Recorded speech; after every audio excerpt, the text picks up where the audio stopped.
What's up, everybody? Welcome back to the Sons of Liberty podcast. My name is Sam Mealy. My name is Hunter Young. And today we are going to be releasing some breaking news as of the last few hours. We just had to jump on here, throw this together real quick. I know it's shorter than normal, but we just had to let you guys know about an update on the repeal effort of H.4885, the repeal effort to recall that bill. It was going incredibly well. The Civil Rights Coalition, under the guidance and leadership of Toby Leary from Cape Gunworks, was going to reach the goal of 50,000 signatures in order to stall for 2 years H.4885 so we could have time to debate it and work on it. However, as of the last few hours, reliable sources have confirmed to Toby Leary, owner of Cape Gunworks, we're going to react to it right now, but they have confirmed that Maura Healey on this Wednesday, October 2nd, will sign an emergency preamble, which will make the law go into effect this Thursday, October 3rd, completely subverting every single Massachusetts resident's opportunity to speak against the law before it gets put into law on October 24th. Every law normally has 90 days between the time it was signed and the time it goes into effect, into law. However, Maura Healey thought it her responsibility, whatever you want to call that, to sign an emergency preamble to make the law go into effect this Thursday. We're going to react to Toby Leary break the news to the world just a few hours ago. The long and short of it is I have been told by several sources that are in the know on what is going on that Maura Healey will be signing the emergency preamble to this godforsaken gun bill that has been signed into law on Wednesday. And this is obviously a response to the fact that they know beyond a shadow of a doubt that we were going to suspend this law. We were going to get it repealed and suspended, and have now preemptively trying to take the wind out of the sails of the Civil Rights Coalition. And obviously tyrants are going to tyrant. So just so you know, we're not lying. We've got a credible source here. The brother himself, the leader of the Civil Rights opposition. Not our opposition, but Maura Healey's opposition. Yes, the tyrant, Maura. So this is crazy. Unbelievable. This will make national news if this happens. It should. It should. If we have It's something unbelievable. to say about it, it will. And the fact that it's gaining this much traction, they're scared. Oh, yeah. They are shaking in their boots, in their heels. Maura Healey shaking in her heelys. Yeah. And I did not expect this at all. Let's just say that. No. I thought that they were I didn't even know this was a thing, an emergency preamble. I mean, obviously, it's there in case there's threat of invasion. We got to pass a law so a bunch of our citizens don't die. I get that. I think there should be a circumstance where that's allowed. But this is just way to take way to subvert, way to completely destroy the trust that the people of Massachusetts have in the office of governor. Now it's going to be looked at by half the state as a dictatorship, where one stroke of a pen and you can completely go around the will of the people. This is insane. And it's crazy too, because they could have spent 2 years. They could have said, here's why it's a good law. Here's why you shouldn't have signed that. Here's why when it comes on the ballot, you should vote for it. Yep. We could have had a good debate back and forth, and they probably would have won in 2026. But instead, she's just not even, who cares? Well, I mean, why would she care about the people? She doesn't even know the first thing about what it means to be an actual citizen who's not a corrupt shill for the Kamala Harris apparatus of politics, basically. So I think this is going to backfire right in her face, and I think this is actually going to make it harder for her in the long run. I think right now this is bad. Right now, gun store owners could have to close down their stores within the next 2 weeks. It literally could happen. Oh yeah, as of Thursday, if she really does sign this emergency preamble. And that's something that Toby says. I mean, I know we cut it short because we wanted to talk about it, but if you go to the Cape Gunworks YouTube channel, he went on the Howie Carr show. I think he's on there now, actually, as of the time of this being filmed. talking about it, but something that he said was that this gives gun stores two options. First option, you can break the law by continuing to do what you're doing, or two, you can go out of business. These are the two options that gun stores now have. And also, if you're 18 to 20 years old, as Hunter and I both am, both citizens of Massachusetts, and if you're 18 to 20 years old and you currently own a semi-automatic rifle, if Maura Healey signs the emergency preamble on Wednesday, it will go into effect on Thursday, and it will make you a felon overnight just for being between the ages of 18 and 20, whilst also owning a semi-automatic rifle in the state of Massachusetts legally. On Thursday, that'll make you a felon overnight. Yep. And that's the stakes of what we're dealing with. And Massachusetts has over 7 million people in the state. So this is not just like, oh, it's a little town issue. It's like, it's like Wyoming, like whatever, it's a small little area. Massachusetts is enormous. This affects so many people. This is like a Latin American country being taken over by a dictator, and just having, with the stroke of a pen, having their rights totally taken away. This is on the same level. If you want to do comparisons, 7 million is a lot of people, and that's more than your average small country. Yep. Like, this is huge.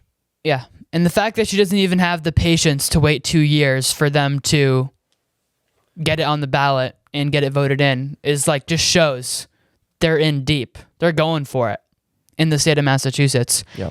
And let me just say, this should, if you're watching this and you're in Massachusetts, if you weren't going to vote, or even if you were, this should inspire you. Go support your local Republican candidate. Go. Get them in. Get them in now. Don't wait. Don't wait for 2026 for this to get on the ballot. Get a Republican in your area voted in now. This year, 2024, you can already almost start voting. Mail-in ballots are coming out soon. So do it. Go let this be. She gave us the middle finger. Maura Healey gave the people the middle finger by doing this. Let's give her the middle finger respectfully back to her by voting out all of her henchmen in the State House. Mm-hmm. Yeah. And here's the thing. I drafted a letter and I sent it on to Maura Healey about an hour and a half ago. And within the letter, I was very respectful and cordial. And I was like, all right, let's pretend that Maura Healey is doing this with her best intentions in mind. So let's pretend she really did think that passing H.4885, an act modernizing firearm laws, passing this bill called for an emergency preamble. Like, we needed to do it now. We had to do it now. Like I said earlier, so basically I wrote the letter as if believing the best about what she's doing.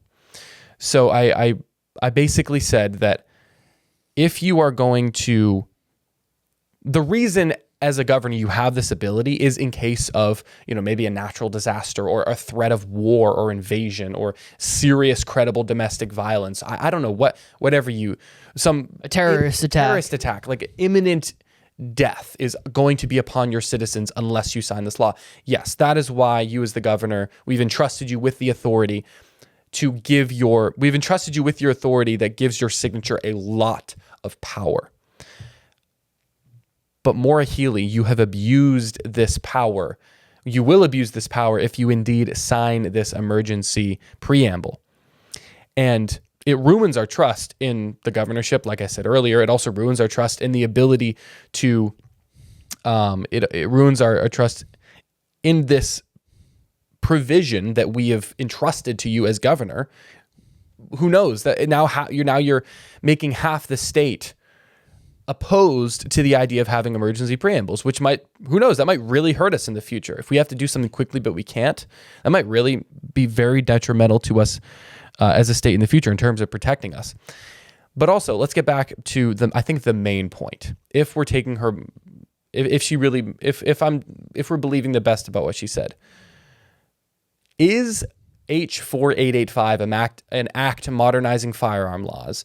Is that a credible, if it does not get passed tomorrow, how many people die?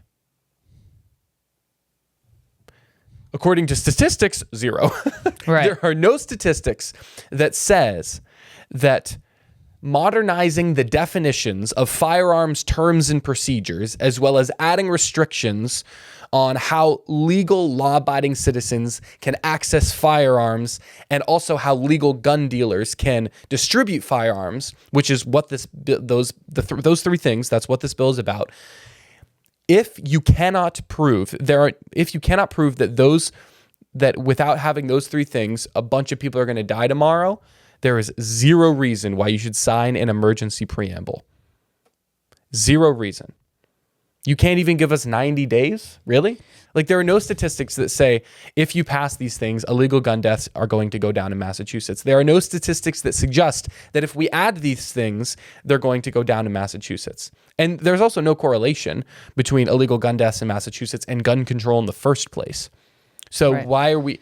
Well, we know that this is not because of logic or because of... Well, of course, but I think it's very helpful to at least think about it through their logic, because then when we say this, they're gonna be like, "Oh, you're crazy. We're really doing it because, gun control is killing people." But if we can first get into a mindset, like get into their head of understanding why they're saying it, it can arm us with the facts to refute their bogus claims about how we need an emergency preamble because so many people are going to die from gun deaths tomorrow if we don't pass this today. That's fine, but this isn't a thing that's going to be up for debate. The governor's going to sign the paper and it's going to go through. So at this point, we know she's not willing to debate it. She doesn't think that she's wrong. She doesn't think any of these things.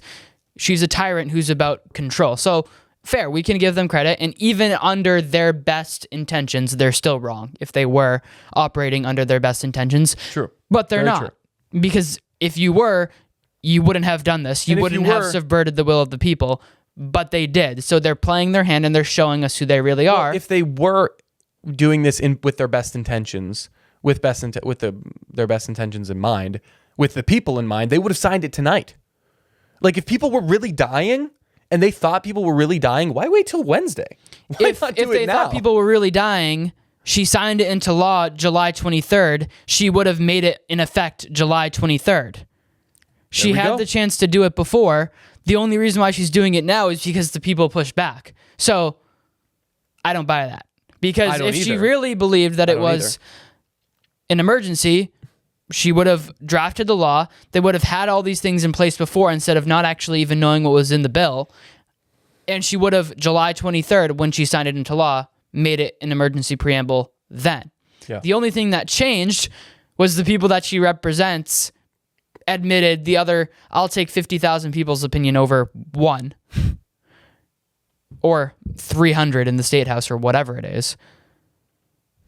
She doesn't think it's an emergency, or else she would have done it before. Yep. Yeah. And the other thing that's crazy to me is that, again, I'm going back into like the mindset of taking her words as is. If she really wanted to protect people, the bill would have been about keeping guns out of the hands of violent, erratic criminals.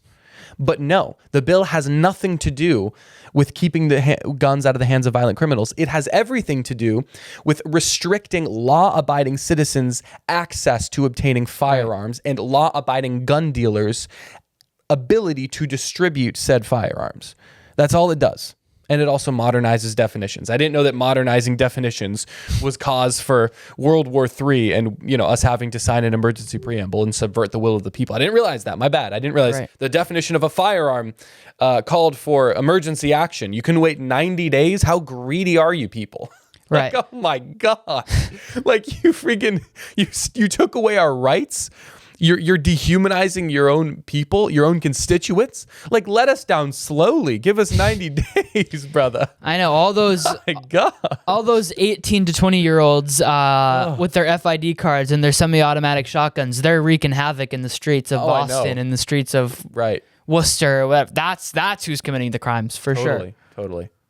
The 18 to 20-year-olds who actually were premeditatively thought about, I'm going to go do this the right way, go get my FID, and like, you know how we have a problem with young people being idiots today? Like, I understand when two of them, but like those kids who actually did it the right way, those are the problem. Those kids are the problem. Yeah, I want to go commit a crime, so I'm gonna go take a 4-hour class and like wait a couple months so that I'm gonna go to my police officer and let them know, or my police chief, and let them know who I am. Give them my social, my address, my all eye my color. information, so that they know who I am, so that they can find me easier when I go use that to rob like a convenience store or whatever. I don't know what they're getting at the convenience store, but anyway, or a jewelry store, because actually, in this case, Maura Healey's fine with them robbing like $1,000 worth of stuff, because that's just how that works.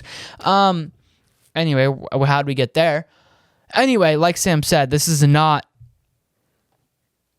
no justification for this being an emergency. There isn't. Yeah. We'll show, this is the definition right here of what defines an emergency preamble. It doesn't meet one of those. So I would beseech the Supreme Court justices watching this video to strike all of them. all of them. We got Clarence Thomas watching. They should strike this down. It would be so funny to see this blow up back in her face like a firearm that went wrong, that misfired. It would be so funny to see that blow back up in her face and it to go horribly for her, and for them to be like, oh, wait a second, this law that you just signed an emergency preamble about, the whole thing actually sucks, and the whole thing's actually unconstitutional too. So we're just actually going to throw it out. Hopefully. That would be... Hopefully, yeah, like you said, it brings it to their attention. Yeah. But we will see. That is crazy. But anyway, call your state legislature. Yes. Call Maura Healey. Blow up her switchboard. That's all we can do right now. Is just with phone calls. Yep. With phone calls, just to clarify. We're not inciting an insurrection or violence. Let's just make sure we're clear. Do it. That's so unfortunate. And that I have to clarify find that. who your local Republican state rep is and go give them $50 or something and help them get elected, assuming that they actually are against H.4885. If they're a Republican going against H.4885, you should run and primary them, is what you should do. It's too late for that, but yes. True. That is very true. Then beseech them to go against it. Yeah. So we have to do something. We have to keep pushing back. Don't let this demoralize you, because that is exactly what she wants. She wants you to say, "Oh, what was the point of me even signing that petition anyway if she can just do an emergency preamble?" No. Know that the only reason why she signed the emergency preamble is because of your voice. So keep talking and keep making her mad and keep making her show her tyrannical face, because that's how we're going to get her out of office in 2026. Amen. I'm going to finish with the last couple sentences of my letter to Governor Maura Healey. I said, therefore, if you go through with this action, lawsuits will fall like rain. Also, I will be forced to actively campaign against you when you come up for re-election in 2026. And on behalf of every law-abiding citizen in Massachusetts, I implore you to reconsider your decision. She will not reconsider her decision, but we can pray for that. And the Civil Rights Coalition is not going away just because you signed this. The Sons of Liberty ain't going away because you signed this, girl. We just getting started. And you know what? I already was going to actively campaign against you in 2026, but now I'm like, actually, if you do this, I'm like bullish on it, you know? I totally just picked up that word because you started saying that. Bullish. Anyway. Toby Leary for governor 2026. Hey, dude, are we going to start name dropping that? Are we going to start teasing that? Toby Leary. 2026. Go, if you're watching this video, go comment on Toby Leary's most recent video on Cape Gunworks and say Toby Leary for governor 2026. Let's see how many we can get. Let's go. Let's see how much pull the Sons of Liberty have. Let's go. All those people who watched to the end. You guys, thank you so much for tuning in to this breaking news segment of the Sons of Liberty podcast. My name is Sam Mealy. My name is Hunter Young. And we will save Massachusetts, but we'll see you later also. Amen. I don't even know what that means, but